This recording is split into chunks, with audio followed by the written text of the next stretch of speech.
Yes, sir. Okay, isang mapagpalang araw mga idol. Welcome na naman sa isang episode na kung saan moto features ang ibibida natin ngayon ay ang 186 Daan Hari. Ito yung Pantra bike na pwede mong lagyan ng sidecar.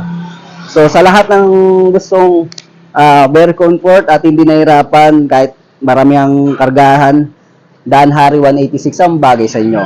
Gaano ba ito kasulit at kaganda? Alamin natin yan sa video na to. Let's go!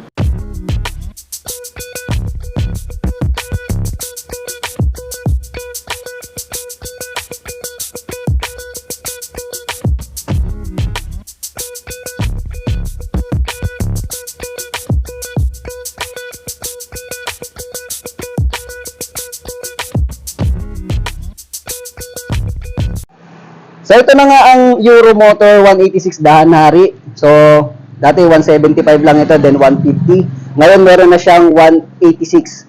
So dalawang naispatan ko dito sa Mitsubishi Santa Cruz Zambales branch. So sa lahat ng gustong kumuha nito, punta na kayo, okay? At unahin natin dito, meron siyang maskara na tinatawag dito, Euromotor. Then dito nakalagay is 186 yung kanyang displacement. Tapos ang kanyang headlight ay meron po siyang strip dito na daytime running light na LED. Yan, napaka-solid, di ba? Tapos meron po siyang ordinary bulb para sa kanyang headlight. Box type po ang gamit niya rito, okay? Tapos gumagamit po siya ng telescopic fork na with rubber boots. Tapos solid din ang kanyang paint job dito sa kanyang handler. Rim set po ang gamit niya dito na may sukat na gulong ng 2.75 by 17. So 17 po siya. Marami pong nabibili nitong aftermarket. So sa likuran naman mga idol, meron po siyang box type din na LED. Wow! Yan, LED po ang gamit niya rito with stripe na dalawa. Tapos yung kanyang stock light is LED. Okay? Tapos dito naman sa kanyang signal lights is gumagamit ng ordinary bulb. So yun pala doon sa may unahan, ordinary bulb din po ang gamit niya doon. Okay? Fender niya, plastic. Tapos yung kanyang suspension, meron po siyang dalawang pair na dual shock absorber. Yon, kung sakaling ang gusto mong lagyan ng sidecar, ano na siya, naka-attach na siya dito. Okay, so ang gulong, 300 by 17, green set po ang gamit. Tapos, ang braking system nito is drum brake. So, ganun din sa kanyang harapan. Tapos, dito naman sa bandang gilid mga idol, makikita natin yung kanyang cover o side cover. So, dito makikita yung, okay, yung airbox niya. Okay? Euromotor 186.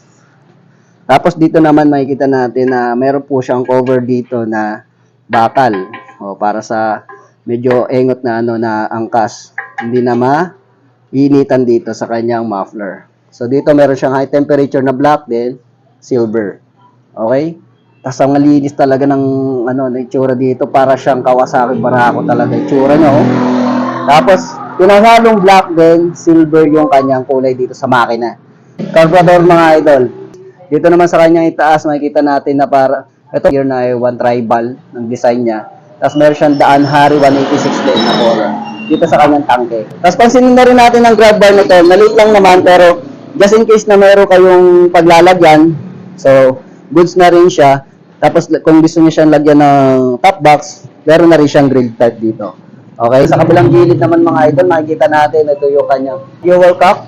Tapos yung design ng kanyang decals dito is kung ano nasa kabila, ito rin yun. Okay? So meron pa rin dito, yung, ito nandito yung battery, yung isang side cover dito. Tapos ito, hindi ko alam kung paano yung purpose nitong ano nito isisiyan dito eh. But anyway, alam ko mahalaga yan. Okay, andito yung kanyang shifter. Sa kabila naman yung kickstarter, okay? Tapos ito yung foot brake niya. Sa atang gumagamit po siya ng chain na mayroong sukat na 42T. Tingin ko nandun is 15T. Okay, pagdating naman sa taas mga idol, manual. Tapos meron po siya mga indicator na neutral.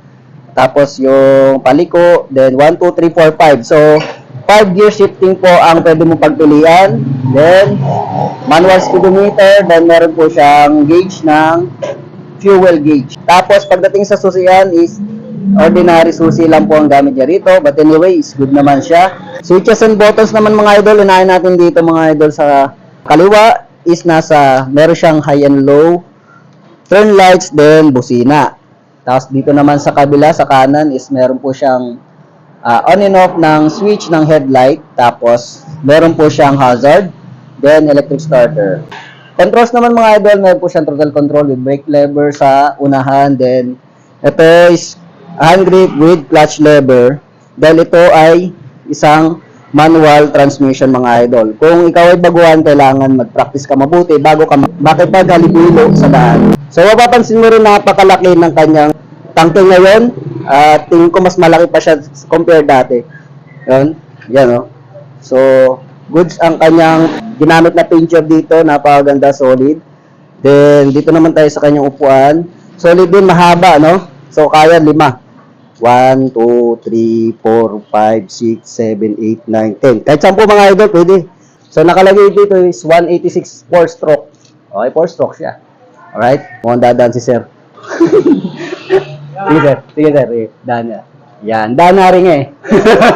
Okay, daan na rin. Okay. Okay, yung available color nga pala mapapansin nyo dito lang sa decals, magkakaiba yan. Lahat black, tapos dito sa kanyang decals. Ito yung gray, ito naman yung blue, at ito naman yung pula. Ayan. Okay, pag-usapan naman natin ang kanyang seat height mga idol. Yes sir. So sa Pantra talaga, goods na rin ako dito. So mga idol, ang mga pala ay 5'4" in height, at kung sakaling ikaw ay mayroong kaliitan o kaliitan ng bias katulad ko is okay lang naman din, basta kayang-kaya mong imaneho tong manual transmission dahil pag tumatakbo na to, wala nang maliit, wala nang malaki. So ano na siya, balance na siya. Pagdating naman sa handle, napakagaan naman niya mga idol. I'm ilang kilo ako, 60 kilo or 58 kilo. Wala namang problema sa handle nito, napakagaan nito, at recommended ko naman ito sa mga may kapayatan o kaliitan ng katawan. Lady rider, walang problema. Basta marunong siya mag-manual, walang problema sa kanya. Okay? So, goods na good tong 186 Danhari nito. Okay? Ito nga pala ang presyo niya mga idol via Mitsubishi Santa Cruz Zambales.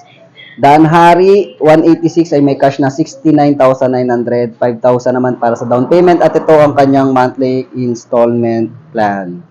So, yan yung rebate niya and then yung freebies niya. Okay?